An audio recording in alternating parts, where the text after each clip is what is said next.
अस्सलामुअलैकुम, मैं Tahreem Iqbal class 9 biology lecture number 44 के साथ हाजिर हुई हूँ। और आज के लेक्चर का हमारा टॉपिक है difference between prions and viroids.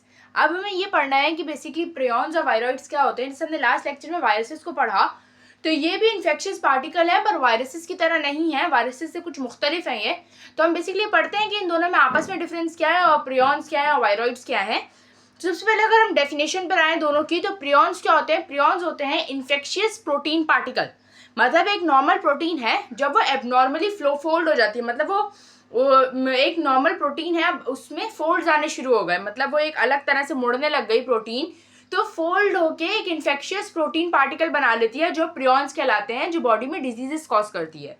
अब वायरॉइड्स की तरफ जाएं तो वायरॉइड्स क्या होते हैं? इन्फेक्शियस आरएनए मॉलिक्यूल्स होते हैं, स्मॉल आरएनए मॉलिक्यूल्स होते हैं जो हमारे पास इन्फेक्शन कॉज करते हैं। अब अगर इनके जीन की स्ट्रक्चर की तरफ जाएं, जेनेटिक मटेरियल को देखें, तो प्रियॉन्स प्रोटीन है, उनमें प्रोटीन होता है कि प्रोटीन ही एब्नॉर्मली फोल्ड होती है, तो इसमें डीएनए और आरएनए मौजूद नहीं होता है। जबकि वायरॉइड्स, मैंने कहा कि वो आरएनए मॉलिक्यूल्स होते हैं स्मॉल, तो इनमें सिर्फ सर्कुलर आरएनए होता है, कोई प्रोटीन नहीं होती इनके पास, सिर्फ सर्कुलर आरएनए होता है। अब जो प्रियॉन्स है वो हमारे पास एनिमल्स में डिजीजेस कॉज करते हैं, जबकि जो वायरॉइड्स हैं वो हमारे पास प्लांट्स में डिजीजेस कॉज करते हैं। होता क्या है कि जो डिजीजेस हैं, जैसे डिजीजेस में एग्जांपल है हमारे पास मैड काउ डिजीज़, स्क्रैपी है, या फिर हमारे पास जेकब डिजीज़ है। ये सारी वो डिजीज़ हैं जो प्रियॉन्स एनिमल्स में कॉज करता है।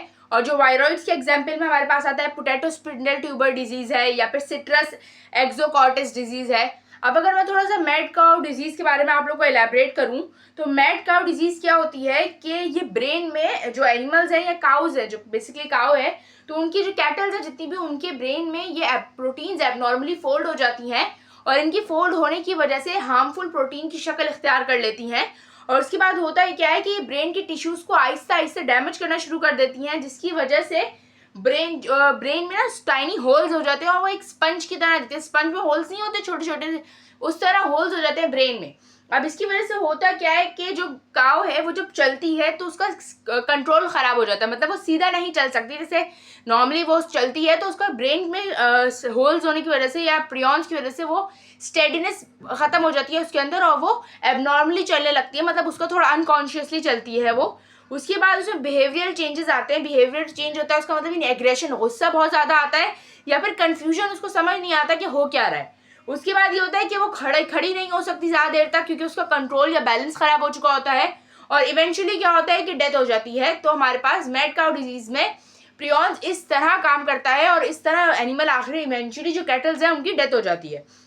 अब अगर हम ये देखें कि ये एनिमल्स में तो है, पर क्या ह्यूमन में आ सकती है डिजीज़ मैड काउ डिजीज़? तो इसका आंसर है कि हाँ, मैड काउ डिजीज़ बहुत रेयर केस है। लेकिन होता क्या है, अगर किसी कैटल को या किसी काव को ये डिजीज़ है और उसका बीफ किसी ह्यूमन ने खा लिया है, तो उसके ब्रेन में डिजीज़ हो सकती है। जो वेरिएंट होता है इसको हम बोलते हैं VCJD, यानी क्रेट्सफेल्ड जेकब डिजीज़, जो ह्यूमंस में हो सकती है। लेकिन फिलहाल हम ये पढ़ें तो ये एनिमल्स में है, यानी काव में डिजीज़ है, मैड काउ डिजीज़ है, जो कि कैटल्स में होती है। अब अगर हम दूसरी डिजीज़ की तरफ जाएं, जो है पोटैटो स्पिंडल ट्यूबर डिजीज़, जो वायरॉइड के थ्रू होती है, तो इसमें क्या होता है कि जो वायरॉइड है वो पोटैटो के जो प्लांट सेल है पोटैटो का, उसके अंदर चला जाता है। अब उससे ये होता है कि वो उसकी नॉर्मल ग्रोथ और डेवलपमेंट को बहुत ज़्यादा डिस्टर्ब कर देता है, और प्लांट की जो प्रोटीन है वो बहुत अच्छे से नहीं बन पाती, क्योंकि क्या नाम है, ये जो आरएनए है, ये प्लांट, ये आरएनए मॉलिक्यूल है ना, तो ये प्लांट के आरएनए पे बहुत ज़्यादा इफेक्ट करता है और उसके सिस्टम को ख़राब कर देता है, प्लांट के आरएनए सिस्टम को ये ख़राब कर देता है। तो इसकी वजह से होता क्या है कि जो ट्यूबर्स हैं वो लॉन्ग थिन बहुत ज़्यादा पतले हो जाते हैं और बहुत लंबे होने लगते हैं, जो पोटैटो में ट्यूबर्स होते हैं ना वो। और प्लांट की जो ग्रोथ है वो बहुत स्टंट हो जाती है, यानी ग्रोथ बिल्कुल रुक जाती है, प्लांट की ग्रोथ रिटार्ड हो जाती है। लीव जो है वो मुड़ने लगते हैं या बहुत छोटे होने लगते हैं, और जो क्रॉप की यील्ड है, मतलब हमारे पास जो क्रॉप हमें मिल रही थी वो उसमें कमी हो जाती है। अब उतनी ज़्यादा क्रॉप हमें नहीं मिलती जितनी पहले मिलती थी, सिर्फ किसी की वजह से, एक वायरॉइड की वजह से, जो कि इन्फेक्शियस स्मॉल आरएनए मॉलिक्यूल है। तो आज के लिए इतना ही, मिलती हूँ अगले लेक्चर में एक नए टॉपिक के साथ। तब तक के लिए अल्लाह हाफिज़।